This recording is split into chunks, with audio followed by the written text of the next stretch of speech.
investigator says NDSU's president didn't violate higher ed policies when dealing with media rules for athletics coverage. Good evening and thank you for joining us tonight.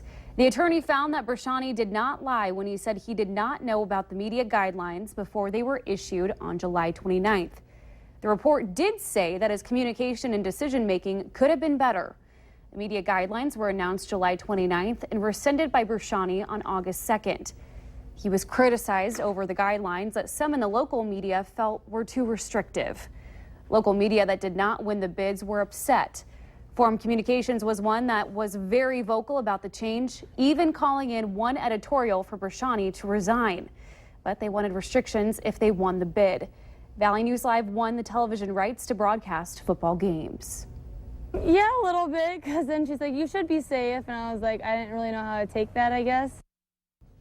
Two black men wearing black ski masks, carrying handguns. That's the latest information we have from Fargo police after an overnight armed robbery just a few blocks south of the NDSU campus. Now, the frightening situation happened along Dakota Drive North, a neighborhood home to many college students. Valley News Team's Bradford Eric has more details in this developing situation in a neighborhood not new to police investigations. It was just about 9 p.m. when police got the call of an armed robbery and brought in a canine to track the perpetrators, described as about 6 feet tall with a thin build, finding no one. All of a sudden, a cop came up to me and she started asking me some questions. She first asked my name, and so I gave her that information, and then she asked if I saw anyone exit the building. And I said no, and then she asked me if I saw anyone wearing a ski mask. Police say the suspects entered through an unlocked door, and one male was seen wearing black Nike tennis shoes. But this is far from the first issue police have ever had here. Just down the block, multiple search warrants were filed back in June of this year for the same apartment building, all of them for drugs, and the occupants of one of those apartments were wanted for questioning in a murder investigation. Scary, concerning, frightening? Yeah, it was, once I heard about it, actually, my boyfriend called me and he's like, hey, there's something going on in your apartment. And I was like, oh, I thought I heard something outside. Police aren't saying yet if this is drug related, but simply walking by the garden level apartments, you can see plenty of things just sitting outside. As for parents, make sure you know college students know to not let technology block out their surroundings and that they don't walk alone late at night. In Fargo, Bradford Eric, Valley News Live. This was also the same area south of the NDSU campus that was featured last fall in an investigation we did regarding bicycle thefts. To see that story, click on this story at valleynewslive.com. Not a lot going on in this area, but rain and storms are brewing in western North Dakota. Robert, are they going to make it here tonight? We will see increasing rain chances and storm chances as we head through the overnight hours tonight and certainly through the day on a Tuesday. The big story for our area is the warm air and the windy conditions that we've been seeing throughout the day. Temperatures all into the 70s at this hour, 72 in Bemidji and Wadena, also 72 in Detroit Lake, 76 warm degrees in Fargo and Grand Forks, 78 down in Sisseton. There are your winds at times gusting near 40 miles per hour, and those winds aren't going away anytime soon. We'll see some windy conditions tonight and through the day on a Tuesday. On the satellite, a lot of cloud cover off towards the west. Underneath those clouds, we have seen some showers and some thunderstorms. And again, we'll see increasing chance for showers and storms tonight and through the day tomorrow across much of the area. But for tonight here in Fargo, as we head through the evening, we'll see an increase in clouds, but we're going to stay dry until sometime overnight tonight into tomorrow morning. Temperatures dipping down into the 60s, remaining breezy. We'll have more on the potentially stormy day ahead on your Tuesday coming up in just a few minutes. All right. Thanks, Robert. An investigation into a shotgun being fired inside a Moorhead home has resulted in 2 arrests. Last Tuesday, Moorhead police responded to 824 2nd Avenue South for a disturbance involving a shotgun being discharged into a wall. Police say once they arrived on scene, they realized the incident was a robbery involving drugs. 23-year-old Chantel McGuire of Tower City was taken into custody for her involvement in the incident. She is now facing second-degree assault, aggravated first-degree robbery, and first-degree aiding in aggravated robbery. Also in custody is 22-year-old Christopher Martell of Fargo. He is facing the same felony charges. A Fossilton, Minnesota man is facing numerous charges after allegedly breaking into his ex-girlfriend's home. 45-year-old Kelly Chun faces 2 counts of first-degree burglary and misdemeanor charges of assault, arson, and damage to property. Court records say Chun was drunk when he broke into his ex-girlfriend's home in Foston. Now he's accused of kicking down doors, starting a curtain on fire, and dragging her outside by the wrist. Chun was on probation for an arson charge in Bemidji. If convicted, he faces a maximum sentence of 20 years in prison on each of the new burglary charges.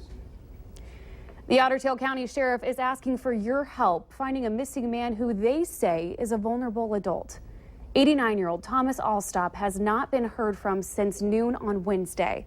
Alstop lives on the south side of Spitzer Lake near Otter Tail County Highway 38. An extensive air, land, and water search for Alstop was conducted last Friday around his home. Alstop is 5 foot 8 inches tall, weighs about 135 pounds, and wears glasses. He does not have a car. We have some new information for you surrounding a strange arrest in Grand Forks we first told you about yesterday. This story may serve as a strong reminder for parents to make sure their children know how to deal with strangers. 41-year-old Eric John Larson was charged for disorderly conduct after a bizarre encounter with 2 boys. Valley News Team's Neil Carlson has the latest information on this case. It happened Sunday afternoon here on the 2400 block of 10th Avenue North in Grand Forks. Police say Eric Larson was walking down the street and began a conversation with 2 young boys. Well, you know, initially they made a report of a possible attempted child abduction. I think more just out of the circumstances that an unknown subject was possibly intoxicated, offering their children money and so forth. In this case, the boy's father heard part of the conversation from his nearby home. He then ordered the boys back inside the house and called police.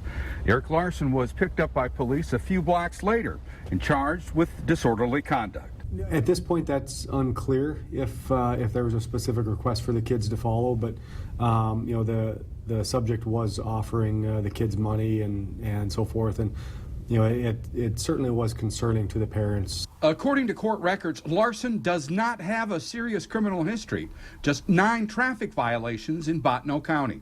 However, police say this incident can serve as a reminder for parents to make sure their kids know how to deal with strangers. And if in the end they're overreacting, it's far better for the kids to you know, call for their parents rather than us risk losing a child. So, and in this case, the parents did the right thing. The dad heard some sort of a conversation out there and yelled for the kids to come back to the house. Mackey says it also means instructing your kids to run to the nearest known adult, or in some instances, it might mean running to the nearest adult who's with children. In Grand Forks, Neil Carlson, Valley News Live. Larson faces a misdemeanor disorderly conduct charge that carries a maximum sentence of 30 days in jail. He's bailed out on a bond of $151,000. 6 people were shot early this morning in 2 separate shootings in Minneapolis. Around 2 o'clock, someone opened fire outside the Minneapolis Police Department's downtown precinct. 2 men were shot in the leg and police found a handgun nearby. About 15 minutes later, officers responded to a second shooting just blocks away. That's where they found 3 men and 1 juvenile shot, 1 seriously injured. Police are not sure if the 2 shootings are connected. However, they are questioning a suspect in the second incident. The Minnesota Department of Natural Resources says no to the FM diversion project. The DNR says it cannot move forward as proposed. Commissioner Tom Landwehr says while flood protection is important, this is not the way to do it. He says it can't be permitted under state law. Specifically, Landwehr says there is already flood protection in place in Fargo and Moorhead, with more planned. He says the project doesn't meet the requirement to be a reasonable and practical solution. Landwehr also says concerns of upstream communities have not yet been addressed. Some of the impacts of the diversion may be severe and not reversible. Diversion Authority Chairman Darrell Vanyo tells Valley News Live the authority and its attorneys have not yet had time to fully read and digest the DNR's nearly 50-page decision. But he says there is an appeal process and an appeal is possible. Most of you probably have some paper documents sitting around, things like credit card receipts, bank statements, and medical information.